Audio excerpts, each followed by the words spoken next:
Hey everyone, it's Star Sketch and welcome back to a new video.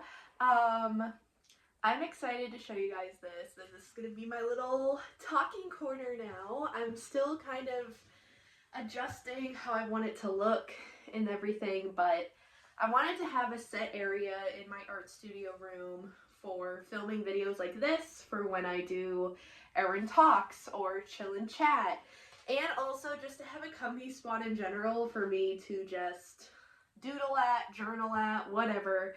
And today I was able to really declutter and organize and put together my art studio room in a way that I feel so much better about it. And on top of that, my now living room, I'm calling it. It used to be a hobby room, but it's honestly just a living room at this point, and this room is just where I create, so my art studio. So yeah, I hope that you guys like this new little setup. I definitely want to play around with it more, see if I can set up the camera a certain way so you can see everything on the here that I decorated. But without further ado, let's get into the video, which I do have my notes with me today, unlike the last Chill and Chat episode.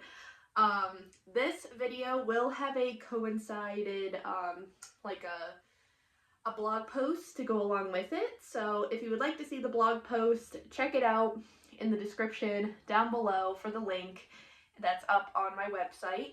And when you go to my website, there's actually a pop-up that should come up when you're on the website that says what you want to see on the website. So if you guys don't mind, whenever you go to my website, just wait for that pop-up to come up whenever it's like, it just kind of happens randomly.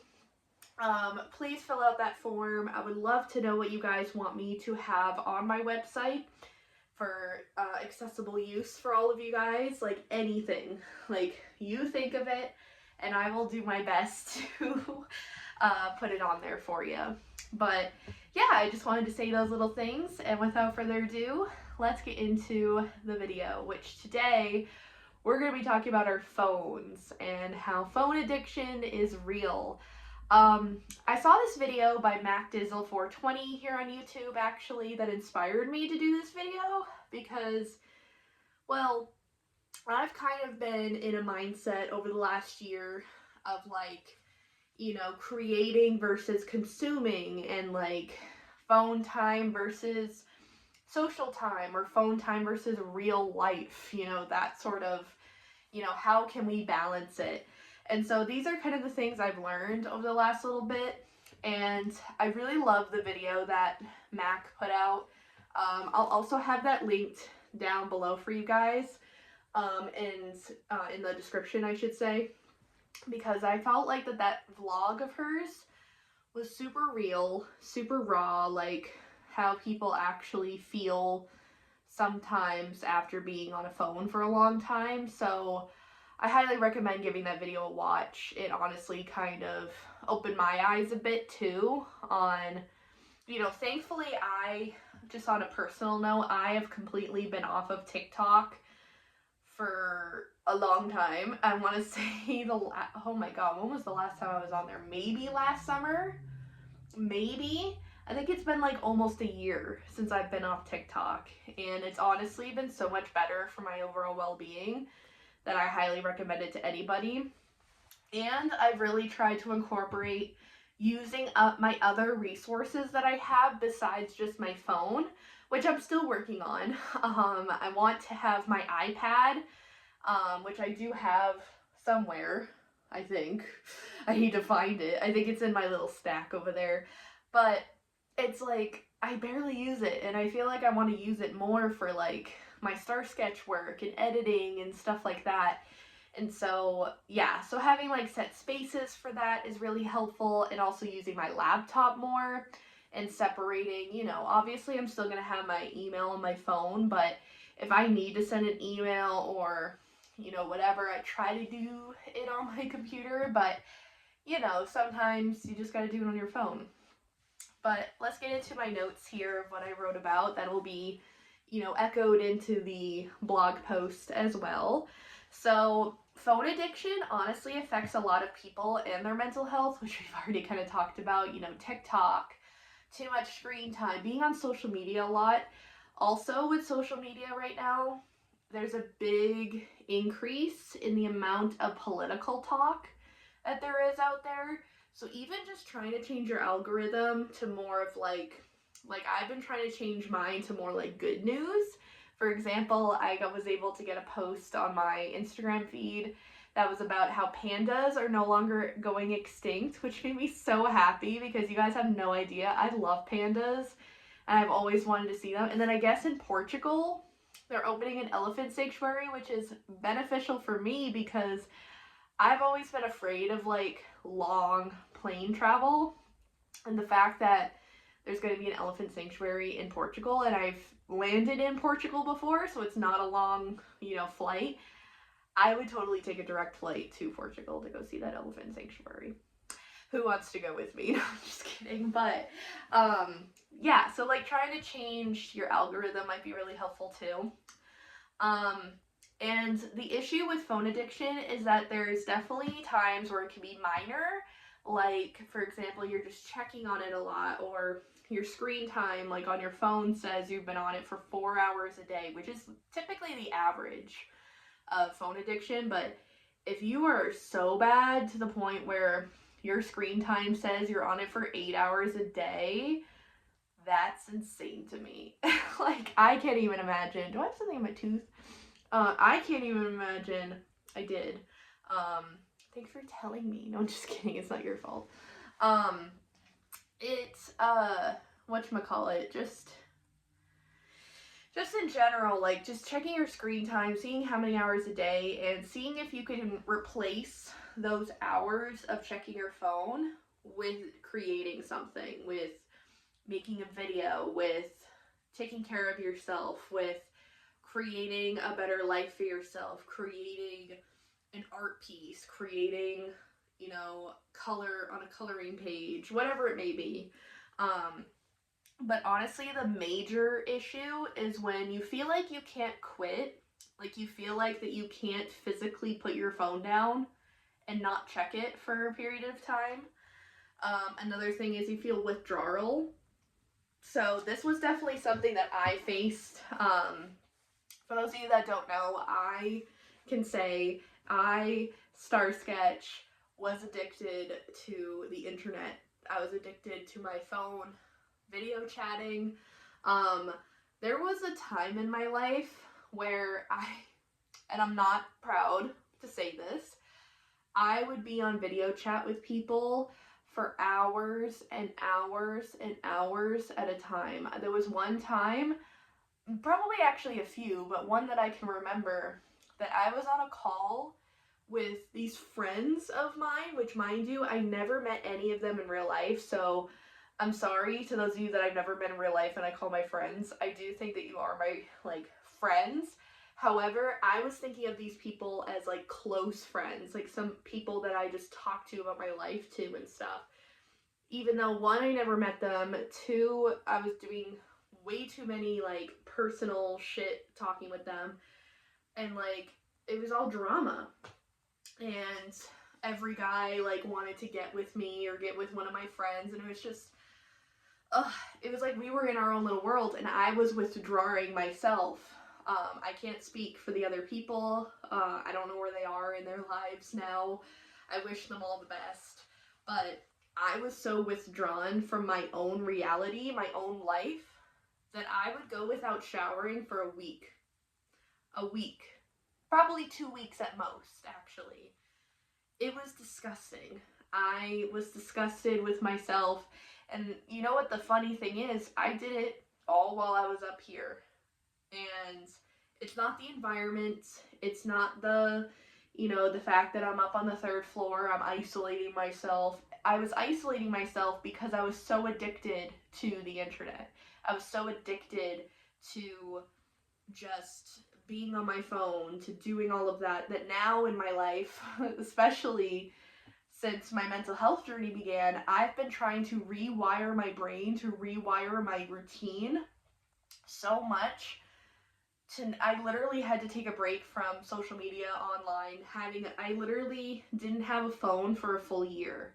Like, I know what it's like to not have internet, and it's not that bad. I got to admit, it's not that bad. And I would talk to the friends that I did have in contact with via email like once a week. I was allowed that after a while. It was mostly for safety purposes, by the way, just for my personal story, which I'm not going to get into today. But it was for safety, it was for my mental health, it was for a lot of different things to help myself get back into my life. And one thing about me is that I wouldn't have been able to make any of those changes if it wasn't for my own self-determination and my own strength. Like, my strength in general is just, I'm shocked by it.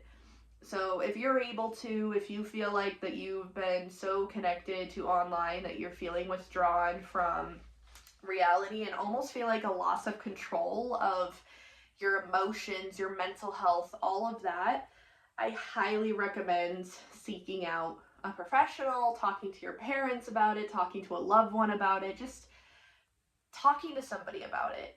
And then maybe that will spiral into you getting help for it, you know, going back to just a brick phone, you going back to, you know, taking a social media detox, whatever it is for you. Just figuring out what that thing is and doing what's best for you. Because at the end of the day, that's this whole thing. Any addiction is, in order to get through it, you have to do what's best for you. And what's best for you is to get off your phone, then do that. If what's best for you is to delete some apps off of your phone and really just have like texting, then do that. Whatever it is that you need to do. So here's my five tips, my 5 steps, I should say, in order to overcome your phone addiction, because I know how hard it could be to just overcome it and completely rewire your brain. It's going to take time. I will say that. It's going to take time. And there will be times where you're like really just itching for it. Like, you can even see in the Mac Dizzle 420 video of how many, she literally takes a Post-it note out and is like, every time that I think of today trying to pick up my phone, I'm going to put a tally. She literally put 3 tallies in the amount of like a minute or 2. And it really shocked her to see that perspective of like how much she felt like she needed to check her phone. When in reality, you don't really need to be that tapped in to really see all that. And one thing that I'm going to be definitely doing in the future is definitely like using focus more and stuff. Like, I don't know, just getting control of that. But what's difficult for me, before I get into these tips, is the fact that I have a boyfriend that lives an hour away, and our only way of communicating during the week is via texting. So that's the only reason why I don't have my I do have my notifications on all the time. But once him and I move in together, I'm going to have it so then I don't get any notifications really during the day, except for if my family calls me or something, or work things. So here are my 5 steps to overcome phone addiction. My first one is acknowledge it is a problem. Tell yourself, journal about it, whatever you gotta do, and just literally tell yourself or write it down by saying, I have a phone addiction. As simple as that, just acknowledging that there's a problem. Step 2 is to set boundaries with it. This is, you know, setting times for yourself to check it. Mac Dizzle even goes over this in her video about, you know, her taking her planner and literally writing out the times a day that she could check her phone, and on the days that she's work heavy, she's not doom scrolling as much, but on the days that she's just kind of chilling, she allows those days to be her chill, you know, let's catch up on social media days. So setting like a schedule for yourself, the boundaries there, telling your friends even, being like, hey, I'm going to be taking a digital detox from this and this app. Like, if you don't see me posting, I'm okay. I'm just putting myself first. Anything like that. I've done that. All my friends can say how many times I've told them that I'm taking a detox or whatever. Um, 3, replace screen time with real life time. So now that you've set the boundaries, you're like, okay, I'm going to, only check my phone between 10 and 11 in the morning. This is just an example. And the rest of the day, I need to focus on work and taking care of myself. Now, what are you going to do during those times? Because obviously you're not just going to sit there and be like, what am I going to do? Let's look at my phone for inspo and then get tied back into that. Like, no. The first thing you need to do is basically kind of make a list of things that you could do that doesn't involve your phone. Like, take out a piece of paper, write down everything that, that you could do. Like, for example, for me, it could be cleaning and organizing. It could be creating artwork, coloring, collaging, journaling, any of those type of things, creating something. It could be spending time at my altar, doing some spirituality things. These are just some ideas for all of you. Watching a movie. Now, you might be like, Erin, screen time? What the heck? I'll talk about this in a little bit, but let's just say screen time for me is more or less with my phone rather than with a TV on or a YouTube video on in the background. I'll talk about that later. But just kind of make a list for yourself of the things that you're going to do to, fill up your time, really. Take a digital detox. This is the time to actually take the detox, to do the thing that you said that you were going to do, and do it. And make sure you set a limit for yourself. So for example, say if you're going to take the digital detox for 2 weeks, then for the next 2 weeks, follow those rules that you set for yourself, And then eventually after you do the, setting the boundaries, replacing your screen time with real life things, and taking the digital detox, then once the detox is done, create a plan, maybe before that it's done, create a plan for yourself on how you can practice mindful usage of your phone. Like, how can you balance in, being able to have a phone, to have the things that you want on it. Like, maybe, you don't need all the apps that you said that you wanted on your phone, and you could do it on your computer, like checking Facebook or whatever. It could be a computer activity, while uploading and editing YouTube videos can be on your iPad, while your phone is mainly just for messaging and calls, that sort of a thing.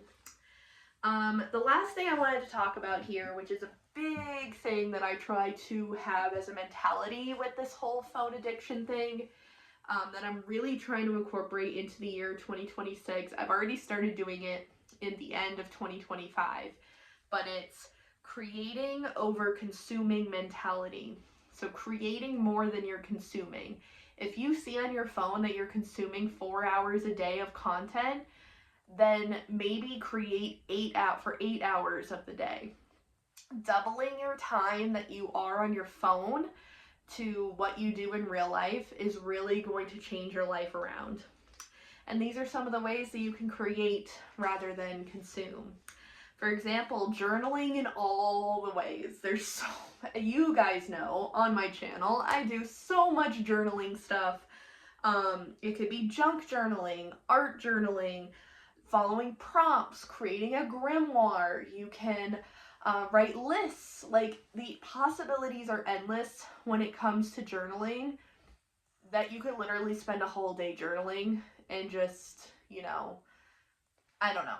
But journaling has really changed my life in terms of how I spend my time, because when I was off social media for a year, obviously I didn't have a job. I was mostly just like focused on my mental health. I had some programs to go to and stuff, but during my free time, the number one thing I always did was at my dining room table, I set up a little craft area for myself, and I did some art journaling every single day. And I did that for hours on end. I would just create so much. I wish I still had that book. I unfortunately threw it away because in my mind I was like, I need to get rid of the past and move forward.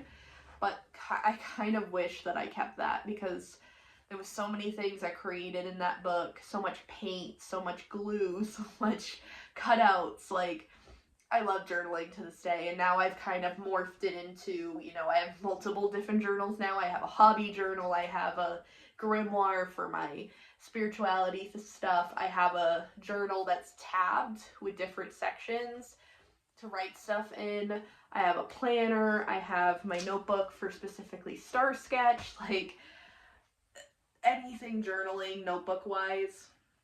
It's the way to go. And also just having sketchbooks too. I literally have here on my shelf here at the bottom tons of sketchbooks for me to be able to draw in where I do the art journaling stuff, etc.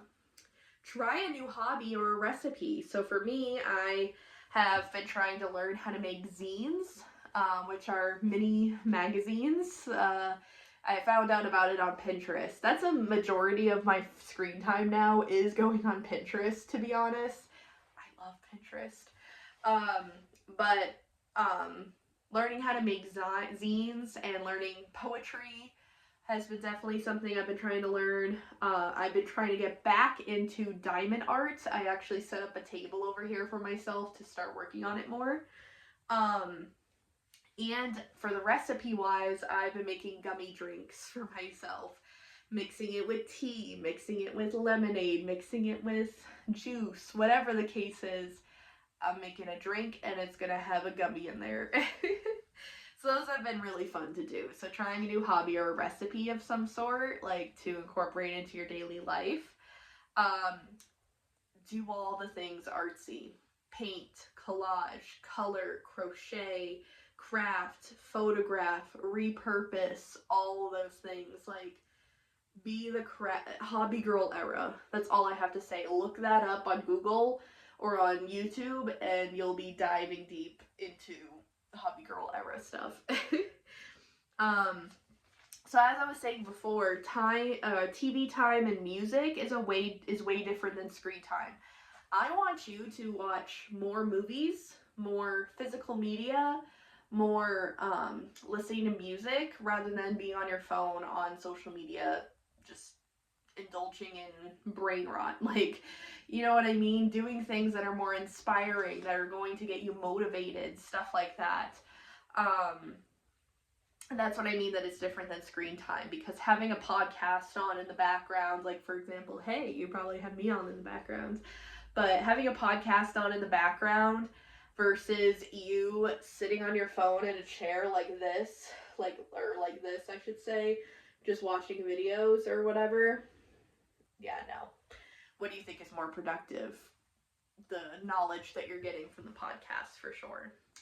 Declutter your life. That's another thing that you could do for during your digital detox, is going through everything that you own. I did this already. Going through everything that you own and getting rid of anything that you don't want anymore. So then you can make room for new when you need it. But also to only keep things that you actually need. So, but then this could also be fixing your routines. This could also be, getting on a workout schedule, a better eating habits, all of that. Create more YouTube/private videos. So this is more or less like you can start a YouTube channel and create, content for people to consume mindfully, I hope. But you can also just create private, little voice entries, like voice diaries. Make your own videos for, whoever. Like, you could make it for your boyfriend, your friends, whatever. Just like creating videos, photography even, I mentioned that before. Making a vision/action board. I actually did make a vision board. I made it on Shuffle by Pinterest. It's a collage making app. Love it. And I literally printed it out, put it on cardstock, and put it up on my little photo thing that I have. I don't know what this is. In there, and it's just so good to have like a vision in mind of like what it is you actually want to accomplish in the next year, or for life, or whatever it is for you. And moving your body with dance and yoga. This is something that I have incorporated a lot into my life. I've actually incorporated a routine where every morning after I have my coffee, I'm still in my pajamas, and when my parents leave to go to work, I am downstairs with the TV on. Either the Wii is on and I'm playing Just Dance, I have YouTube on with a yoga flow or a dance workout, or I'll just have my headphones on, blast my favorite music in my ears, and just dance around and sing. Kind of depends on the day, but I've been loving that lately. And just moving my body. Dancing and yoga help me to express my body in a way where I feel I'm in a flow state, and it's really nice. And if all else fails, you could try smoking weed. No, I'm just kidding. Totally kidding. Only if you're of age and want to do that.